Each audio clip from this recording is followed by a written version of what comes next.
We're calling this one the compiled organization. And really, it gets at a question I bet a lot of you have been asking yourselves. Why does my company feel like it just can't keep up with AI? Let's get into it. I mean, seriously, right? Why does work feel so broken?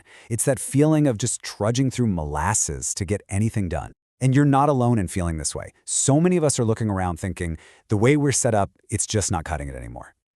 Oh, and you know the drill, right? Endless meetings. Back to back to back. We call it coordination theater because that's what it feels like. A performance of work, not actual work. Then there's the constant need for approvals. One simple decision needs what, like 12 different people to sign off on it? And don't even get me started on the reorgs. These huge, disruptive shakeups that promise to fix everything, but yeah, they never really do. Okay, so to really get to the bottom of this, we're going to borrow a really cool idea from computer programming. I want you to think about your entire company as a piece of software. And for a long, long time, we've all been running on what you'd call a compiled program. But now with AI changing everything, we're being forced to look at a totally different way of doing things, something called an interpreted model.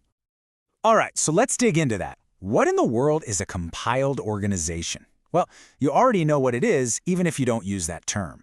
It's basically the standard operating model for almost every company out there. It's so baked into our thinking that we just assume it's the only way. Basically, a compiled organization is one that's been hard-coded. Think about it. Everything is figured out ahead of time, at what we'll call design time. The org chart, the reporting lines, the approval processes. It's all set in stone from the get-go. It's all about predictability and structure. It's a world of neat boxes and straight lines. And get this, it's not just the company that gets compiled. We get compiled right into it. The job description, that's your spec sheet, telling the system exactly what you're supposed to do. The org chart, that's the motherboard you get plugged into. And your first week, onboarding, that's just the system running its initialization script on you, loading up all the pre-written rules. You're not a person so much as a component. But here's the massive, glaring flaw in this whole setup. What happens when the world outside changes and your carefully designed program is suddenly obsolete? Well, you can't just tweak it. Nope. You have to shut the whole thing down and do a complete recompile. And that, my friends, is the reorg. That painful, expensive, chaotic mess that never ever seems to catch up to how fast things are actually changing. Now, it's easy to bash this model, but we have to be fair. It wasn't born from a bad idea. For most of the last century, this compiled way of doing things was amazing. It was a powerhouse. It was actually the perfect design for the times. So what happened? What flipped the script? Well, for decades, the biggest thing holding businesses back was creation. Just making stuff, whether it was cars or code or ad campaigns, was the hard part. It was slow, it was expensive. Then AI comes along and just flips the table overnight. Suddenly, creation is basically free and instantaneous. The new problem, the new bottleneck, it's verification. It's figuring out if any of the mountains of stuff we can now create is actually any good. And that's why the compiled model worked so well back then. When making things was the slow part, all that meeting time and approval chasing didn't seem so bad. The world was also moving a lot slower, so you could get away with a massive, painful reorg every 5 years or so. It was an acceptable price to pay. In that stable world, predictability was way more important than being able to adapt on a dime. The rigidity wasn't a flaw. It was the whole point. And then AI shows up, and it slams this old, rigid architecture with 3 what you might call impossible loads. 3 new pressures that it was just never, ever built to withstand. And this is the reason everything feels like it's creaking at the seams. First up, a crazy explosion in the sheer volume of decisions. Think about it. Your team used to come up with, say, 10 marketing ideas. Now an AI can spit out 500 of them before lunch. The bottleneck isn't coming up with ideas anymore. It's the poor manager who's now drowning trying to review and approve 50 times more stuff. There was a Nobel Prize winner, Herbert Simon, who called this decades ago. He said, "A wealth of information creates a poverty of attention." And boy, was he right. The second impossible load, your job title is basically obsolete the moment you get it. Seriously, AI is changing how we work so fast that a job description from last year or even 6 months ago might as well be written on a stone tablet. That compiled, hard-coded role of product manager just doesn't describe what that person actually does day to day anymore. But the system, the org chart, it's way too slow to keep up.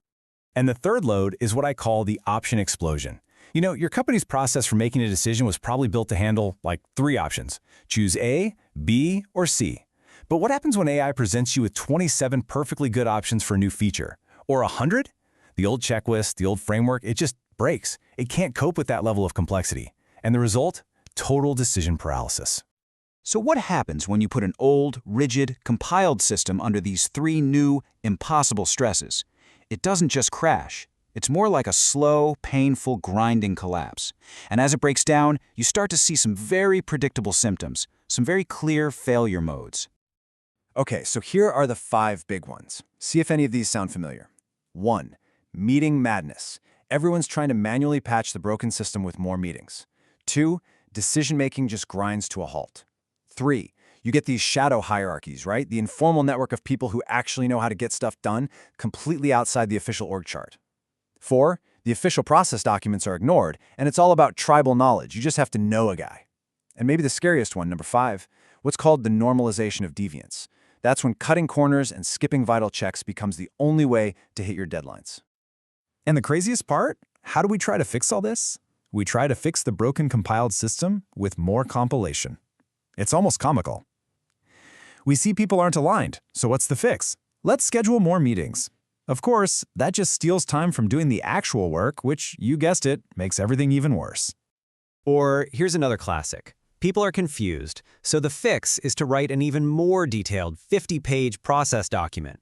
But all that does is add more rules, more rigidity, and create 1,000 new exceptions that the document doesn't cover. We're stuck in this feedback loop from hell, where our solutions are just making the original problem bigger.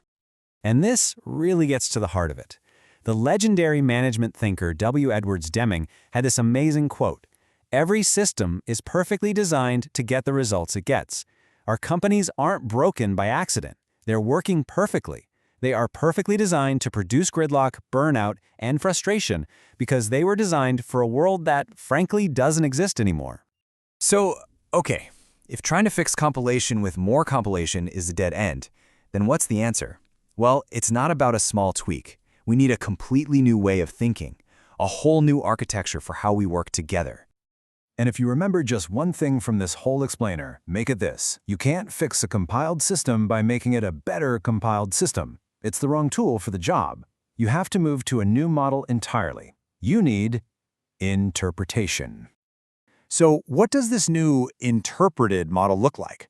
We call it the context-oriented organization. It's a total flip. Instead of rigid rules that route tasks, you have systems that actually understand the work. Instead of decisions being based on who's higher up the org chart, they're based on who has the best context. And instead of those brutal, once every few years reorgs, the organization is constantly fluidly adapting, in real time. Look, this isn't some sci-fi future. This is a practical, here-and-now necessity if you want to survive, let alone thrive, in the age of AI. The old way, the compiled way, was built for a world where making things was hard. That world is gone. The future belongs to the interpreted organizations, the ones built for a world where deciding things is hard. So I'll just leave you with this one question to think about.